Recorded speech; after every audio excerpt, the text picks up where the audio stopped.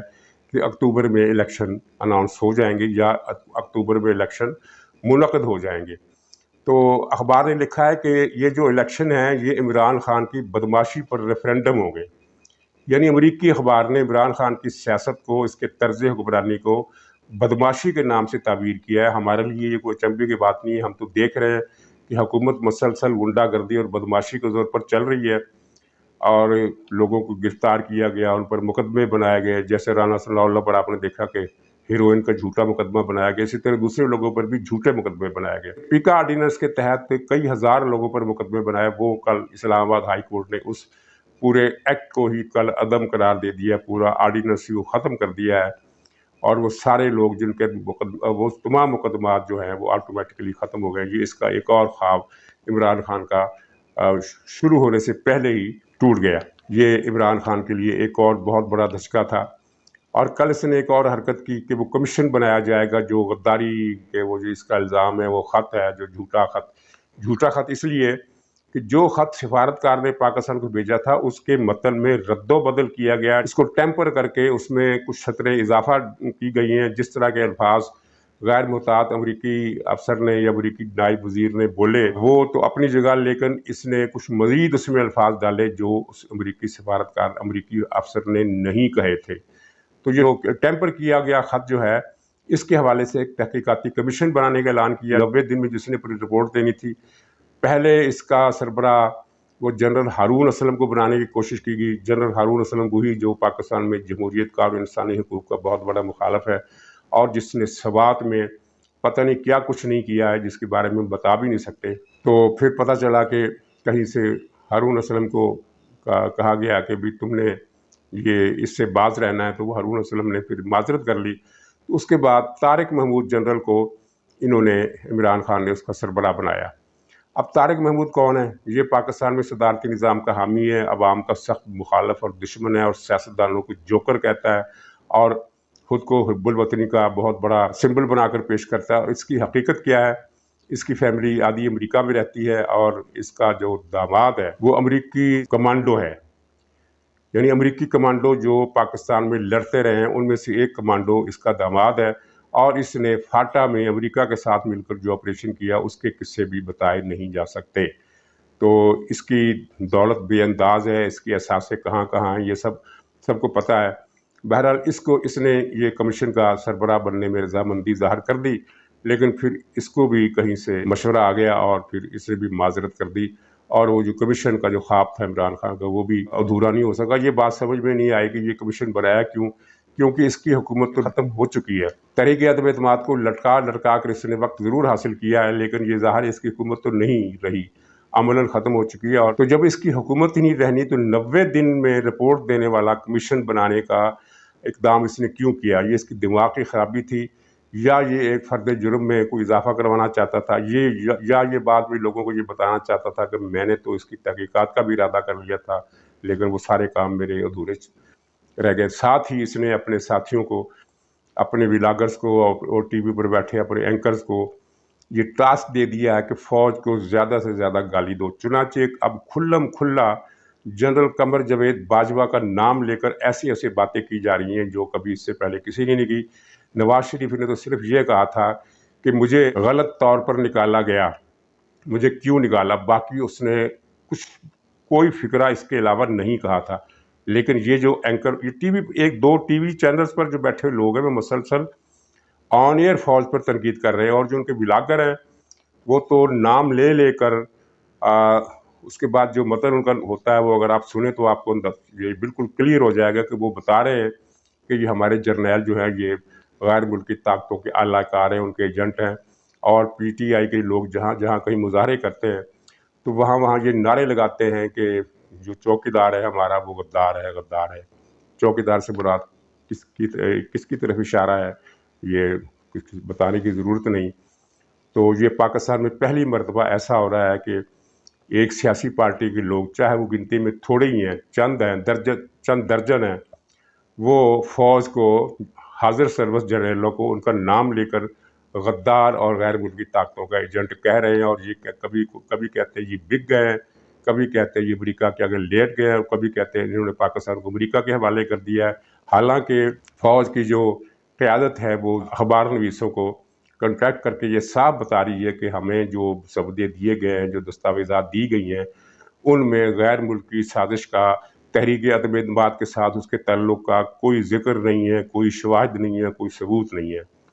تو یہ سارا جھوٹ یہ بول رہے ہیں، اور یہ سارا جھوٹ جو ہے ختم ہو سکتا ہے اگر فوج ISPR ایک سطر کا بیان جاری کر دے، لیکن وہ کسی وجہ سے جو ہم لوگ نہیں سمجھ سکتے کہ کیا وجہ اس کی ہو سکتی ہے، وہ خاموش ہے، اور ذرائع کے حوالے سے وہ خبریں ضرور چلوا رہے ہیں لیکن خود نہیں بول رہے، اور ذرائع نے جو خبریں دی ہیں وہ 100% سچی ہیں، اس لیے کہ وہ اتنی کھلی باتیں ہیں اور تمام عالمی اور پاکستانی میڈیا میں بار بار چھپ رہی ہیں کہ اگر ان میں سے غلط ہوتی تو فوج ان کی تردید کرتی کہ ہم نے ایسا نہیں کہا، ہمارے نام لے کر یا ذرائع کے حوالے سے جو باتیں چلائی جا رہی ہیں وہ بے بنیاد ہیں، ہم نے اس سلسلے میں کوئی بات نہیں کی۔ لیکن ظاہر ہے 6-7 دن سے یہ سلسلہ چل رہا ہے، اور ساری تفصیل لوگوں کو میڈیا نے بتا دی ہے کہ کس طرح یہ خط گھڑا گیا اور کس طرح اس میں سازش کا یا غیر ملکی فنڈنگ کا کوئی مسئلہ نہیں ہے، کوئی معاملہ نہیں ہے، کوئی ثبوت نہیں ہے، اور اس کی طرف سے، فوج کی طرف سے یا اداروں کی طرف سے اس کی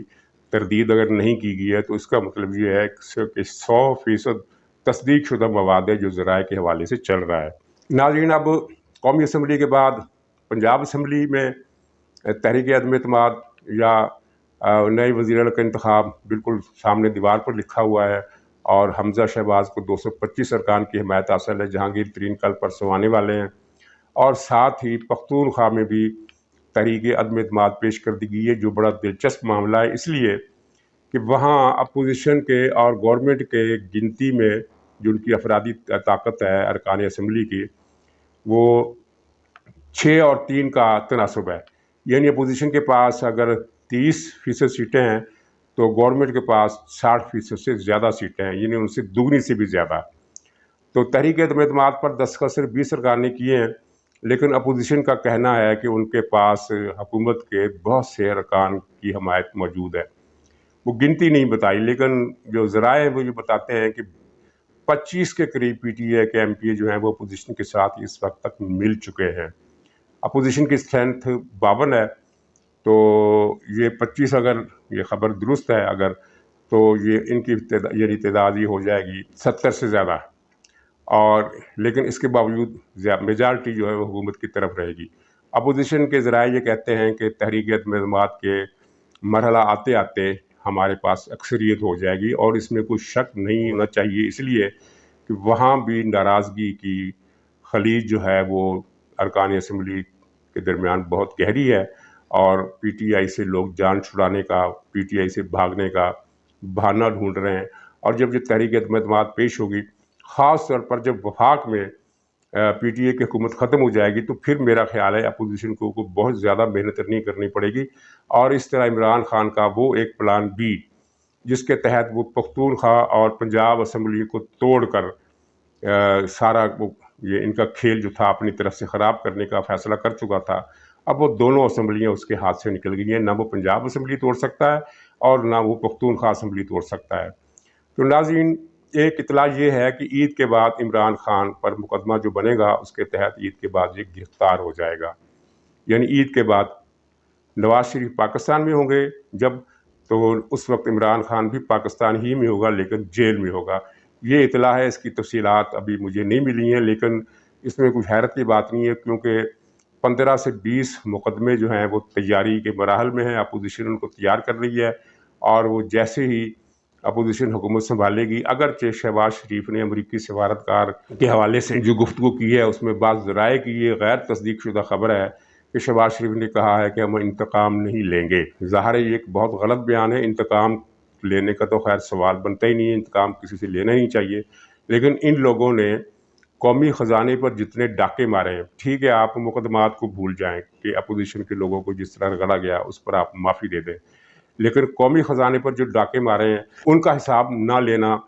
یہ تو کسی بھی صورت قابل قبول نہیں ہے، وہ حساب لینا پڑے گا، اور جو آئین سے اس نے غداری کی ہے اور جو مزید غداریاں کرنے کا یہ ارادہ رکھتا ہے اس کی گرفت بھی لازمی ہونی ہے۔ چنانچہ یہ شہباز شریف سے منسوب یہ ریمارکس جو ہیں میرے خیال میں اتنے زیادہ قابل توجہ نہیں ہیں، یا تو ان میں کوئی مبالغہ کیا گیا ہے یا پھر شہباز شریف نے کوئی محتاط سفارتی گفتگو کی ہے۔ محتاط گفتگو سے مطلب یہ ہے کہ ان کے الفاظ دیکھیے کہ ہم انتقام نہیں لیں گے۔ انتقام نہ لینے کا مطلب ظاہر ہے وہ یہ رکھتے ہیں کہ جو ہمارے ساتھ زیادتی کی گئی ہے اس کا بدلہ ہم نہیں لیں گے، یہ تو اچھی بات ہے، لیکن جو قانون کی خلاف ورزیاں کی گئی ہیں، جو ڈاکے مارے گئے ہیں، اور جس طرح یہ آئین سے کھلواڑ کیا گیا اور جس طرح سپریم کورٹ کی توہین کی گئی ہے، جس طرح افواج کی توہین کی گئی ہے، اگر اس کا حساب نہ لیا گیا تو یہ تو معاملہ بالکل ناقابل فہم ہے، ایسا نہیں ہوگا۔ اور عید کے بعد آپ دیکھیے گا کہ یہ عمران خان جیل میں ہوگا، اور صرف عمران خان نہیں، 7-8 اس کے ساتھ اور بھی جو بڑے غنڈے ہیں، تو میں تو غنڈا ہی کہوں گا، جس طرح قاسم سوری نے اسمبلی میں جو کچھ کیا ہے وہ غنڈا گردی کے سوا کچھ نہیں ہے۔